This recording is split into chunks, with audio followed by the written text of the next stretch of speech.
ከባድ ሽንፈት እያስተናገደ ያለው ጸረ አማራው አገዛዝ በጎንደር ቀጠና ንጹሃኖችን ኢላማ ያደረገ የድሮን ጥቃት ፈጸመ። የጠላት ብልጽግና ጦር በግንባር የደረሰበትን ከባድ ሽንፈት ለማካካስ ንጹሃን አርሶ አደሮችን በከባድ መሳሪያና በድሮን እየጨፈጨፈ ይገኛል። በርካታ የማህበረሰቡ ክፍሎች የተገኙበት ታላቅ ህዝባዊ ውይይት ተካሄደ። የአማራ ህዝብ የህልውና ትግል የደረሰበትን ደረጃ ለሰፊው ህዝብ ማሳየት ዓላማው ያደረገው ህዝባዊ ውይይት በሸዋ ሁለት ቀጠናዎች በትናንትናው ዕለት ጥቅምት 12 2018 ዓ.ም ተካሂዷል።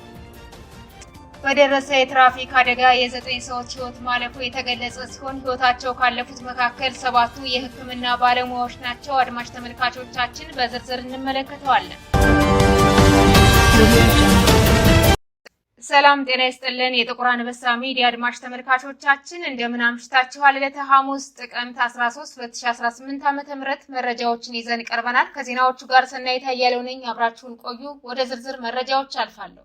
በአውደ ግንባር ከባድ ሽንፈት እያስተናገደ ያለው ጸረ አማራው አገዛዝ በጎንደር ቀጠና ንጹሃኖችን ኢላማ ያደረገ የድሮን ጥቃት ፈጸመ። የጠላት ብልጽግና ጦር በግንባር የደረሰበትን ከባድ ሽንፈት ለማካካስ ንጹሃን አርሶ አደሮችን በድሮንና በከባድ መሳሪያ እየጨፈጨፈ ይገኛል። ዛሬ ጥቅምት 13 2018 ዓ.ም በደቡብ ጎንደር ዞን ላይ ጋይንት ወረዳ ዛጎይሽ ከተማ ላይ ንጹሃኖችን ኢላማ ያደረገ የድሮን ጥቃት መፈጸሙ ታውቋል። በተመሳሳይ ዜና የአገዛዙ ቅጥረኛ ሚሊሻዎች ዛሬ ጥቅምት 13 2018 ዓ.ም ንጹሃኖችን በግፍ ረሽነዋል። ከሰሞኑ አፋድ ጎንደር ጠቅላይ ግዛት እዝ 206ኛ ከፍ ያለው ደሴ ኮር ደቡባዊ ጎንደር ጉና በየምድር ወረዳ በተለያዩ አካባቢዎች ባደረገው ተጋድሎ የተመታው ሰራዊቱ በንጹሃኖች ላይ የግፍ ግድያ ፈጽሟል። የፋሽስቱ አገዛዝ ሰራዊት መንገዴ ቀበሌ የሚኖሩ አርሶ አደሮችን ለፋኖ ድጋፍ አድርጋችኋል፣ የእኛን እንቅስቃሴ አሳልፋችሁ ሰጥታችኋል፣ በእኛ ላይ ጥቃት እንዲፈጸም አድርጋችኋል በሚል ሰላማዊ ሰዎችን በግፍ ረሽነዋል። በዚህ ጥቃትም ጊዜው ጥጋቤና ደፈርሻ ወርቅነህ የተባሉ ንጹሃን አርሶ አደሮች ተገለዋል። ተጨማሪ መረጃዎችን ሊሰጠን የአፋድ ጎንደር ጠቅላይ ግዛት እዝ 206ኛ ከፍ ያለው ደሴ ኮር ቃል አቀባይ የሆነውን አርበኛ ጋሻው ግዛትን ከቦታው በስልክ አግኝተነዋል። አድማጭ ተመልካቾቻችን ተከታትለን እንመለስ። አመሰግናለሁ። ይህን ቃለ መጠይቅ እንዳደርግ ስለጋበዛችሁኝ። ጋሻው ግዛት እባላለሁ። አፋር ጎንደር ጠቅላይ ግዛት እዝ 206ኛ ከፍ ያለው ደሴ ኮር ቃል አቀባይ ነኝ።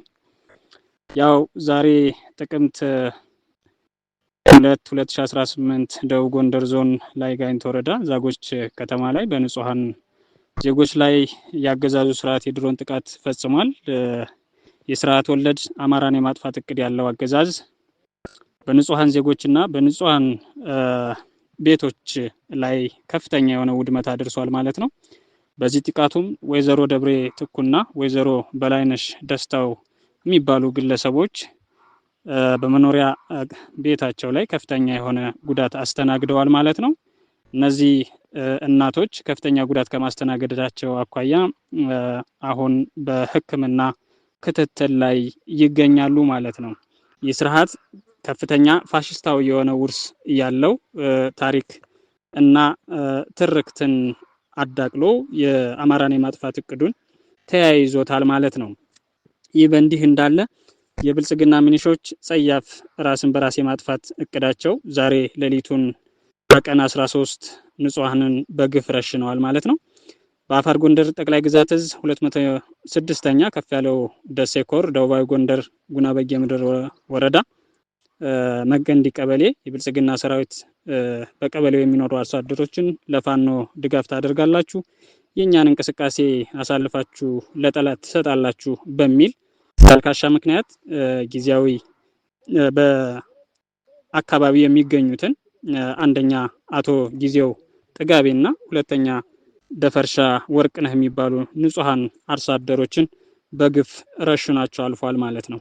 ይህ ስርዓት በዚህ አንድ ሳምንት ውስጥ በጨጨሆ የኳሳ መካነ ኢየሱስ ወይም እስቴ አካባቢ ላይ ከፍተኛ የሆነ ምት ደርሶበታል። ይህንን ምት ማገገሚያ የሚሆን በተለያዩ ቀጠናዎች ሰፊ የሆነ የድሮን ቅኝት በማድረግ ዛሬም ንጹሃንን የብስጭት መወጫው አድርጓቸዋል ማለት ነው። አመሰግናለሁ። በርካታ የማህበረሰብ ክፍሎች የተገኙበት ታላቅ ህዝባዊ ውይይት ተካሄደ። የአማራ ህዝብ የህልውና ትግል የደረሰበትን ደረጃ ለሰፊው ህዝብ ማሳየት ዓላማ ያደረገው ህዝባዊ ውይይት በሸዋ ሁለት ቀጠናዎች በትናንትናው ዕለት ጥቅምት 12 2018 ዓ.ም ተካሂዷል። በሸዋ መራቤቴ አውራጃ በሜዳ ወረዳ ሬማ ቀጠና ዙሪያ የአፋድ ሸዋ ጠቅላይ ግዛት እዝ አጼ አምደ ጽዮን ኮር የአጼ ዳዊት ክፍለ ጦር ባደረጉት ህዝባዊ ውይይት በርካታ የማህበረሰብ ክፍሎች መሳተፋቸውን የኮሩ ቃል አቀባይ መምህር ፋኖ ይድነቃቸው ማሙዬ ገልጸዋል። ህዝባዊ መድረኩን የመሩት የአጼ አምደ ጽዮን ኮር የአጼ ዳዊት ክፍለ ጦር አመራሮች ባደረጉት ሰፊና በሳል ውይይት ከማህበረሰቡ የተለያዩ ጥያቄዎች ተነስተው በክፍለ ጦሩ አመራሮች ምላሽና ማብራሪያ የተሰጠባቸው ሲሆን ፋኖቹ እያደረጉት ያለውን ተጋድሎ በመጥቀስ ታዳሚዎቹ እናንተ ልጆቻችን እያደረጋችሁት ያለውን እውነተኛ ትግል በዓይናችን በማየታችን በልጆቻችን ጀግንነት ዳግም ኮርተንባችኋል ሲሉ መናገራቸውን አክለዋል።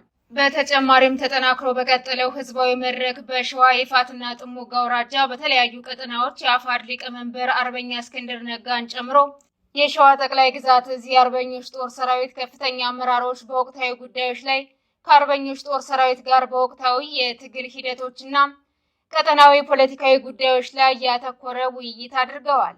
የአማራ ፋኖ ህዝባዊ ድርጅት ሸዋ ጠቅላይ ግዛት እዝ አጼ አምደ ጽዮን ኮር ሚዲያና ኮሚኒኬሽን ክፍል ኃላፊ የሆነውን መምህር ፋኖ ይድነቃቸውን በስልክ አግኝተነዋል። አድማጭ ተመልካቾቻችን ተከታትለን እንመለስ። አመሰግናለሁ። ጋዜጠኛ ሰናይት። የአማራ ፋኖ ህዝባዊ ድርጅት ሸዋ ጠቅላይ ግዛት እዝ አጼ አምደ ጽዮን ኮር ሚዲያና ኮሚኒኬሽን ክፍል ኃላፊ ፋኖ ይድነቃቸው ማሙዬ ይባላለሁ። እንግዲህ የአማራ ፋኖ እያደረገ ካለው የትጥቅ ትግል ጎን ለጎን በርካታ ህዝባዊ ውይይቶችን እያደረገ አጠቃላይ የትግሉን ሂደት ትግሉ የደረሰበትን አሁናዊ ሁኔታ ለማህበረሰባችን በማስረዳት ትልልቅ ጉልህ ሚናዎችን እየተጫወተ ይገኛል። በትናንትናው ዕለትም ጥቅምት 12 2018 ዓ.ም በተለይ ከቅርብ ጊዜ ወዲህ አገዛዙ በመራቤቴ ቀጠና ትላላቅ ፕሮፓጋንዳዎችን በአገዛዙ የሚዲያ ፈቀላጤዎች ሰራዊቱ የፋኖ ኃይል እጅ እየሰጠ ነው፣ ህዝቡ ከፋኖ ነጥለነዋል እያለ በርካታ ፕሮፓጋንዳ ሲሰራበት ቢቆይም እንግዲህ ጀግናው ሰራዊታችን ጀግናው አጼ ዳዊት ክፍለ ጦር በቀጠናው ከተሰማራ ወዲህ ትላልቅ ድሎችን አገዛዙ ኃይል ላይ እርምጃን እየወሰደ ታላላቅ ስኬቶችን እያመጣ ይገኛል። በዚህም እንግዲህ በትናንትናው መድረክ ላይ በተለይ በሬማ ቀጠና ዙሪያ ቁጥራቸው ከ2000 በላይ የሚሆኑ ማህበረሰብን ያቀፈ በመጅትና በአላቦ ቢራባ ቀበሌ ታላላቅ ህዝባዊ ውይይቶች የተደረጉ ሲሆን በዚህም ከማህበረሰቡ ታላላቅ ብዙ ጥያቄዎች ተነስተው በክፍለ ጦሩ ከፍተኛ አመራሮች ማብራሪያዎች ተሰጥተዋል። በተለይ ደግሞ በቅርብ ጊዜ ወዲህ ሰራዊቱ የ101ኛ አየር ወለድ ክፍለ ጦር ላይ በወሰደው የተጠናከረ ዘመቻ ጀግናው ሰራዊቱ ባስመዘገበው ድል የአካባቢው ማህበረሰብ ይህን ውጤት በአይኑ በማየቱ በትናንትናው ዕለት ይሄንን ስሜቱን ለጀግናው ሰራዊቱ የገለጸ ሲሆን በተለይ ከቅርብ ጊዜ ወዲህ በቀጠናው የሚንቀሳቀሰው በተለይ በዚህ በደራ አዋሳኝ የራሱን የኦነግ ሸኔ እያለ የሚጠራው ኃይል የተንቀሳቀሰ ማህበረሰባችንን ስጋት ላይ የጣለ ቢሆንም ሰራዊቱ ቀጠናውን ተረክቦ ከገባ ወዲህ አስተማማኝ የደህንነት እንደተሰማቸው በትናንትናው የመድረክ ላይ ለክፍለ ጦሩ ከፍተኛ አመራሮች ተናግረዋል። በዚህም እንግዲህ እስከ መጨረሻው ከሰራዊቱ ጋር አብረው እንደሚሰለፉ ያላቸውን አቋም የተናገሩበት ሁኔታ አለ። እንግዲህ በክፍለ ጦሩ አመራሮች ባደረጉት ውይይት መሰረት የአጼ ዳዊት ክፍለ ጦር ቀጠናውን ከተረከበ ወዲህ እስከ መጨረሻው ታላላቅ ድሎችን በመጎናጸፍ በአገዛዙ ኃይል ላይ አስፈላጊውን እርምጃ እስከ መጨረሻው መውሰድ ቀጠናውን ከጥላት በማጽዳት አስፈላጊ የህዝባችንን የደህንነት ዋስትና በመጠበቅ ትላልቅ ስራዎችን ከህብረተሰቡ ጋር አብረው እንደሚሰሩ ቃል ገብተዋል። እንግዲህ ከዚህ በተጨማሪ ከአገዛዙ ጋር የተሰለፉ ውስን የሚሊሻ ካድሬዎች፣ የፖሊስ አባላት ወደ ልጆቻቸው እንዲመለሱ ጥሪ ተደርጓል። እንግዲህ አጠቃላይ የትናንትናው ውይይት ይሄን ይመስላል። አመሰግናለሁ።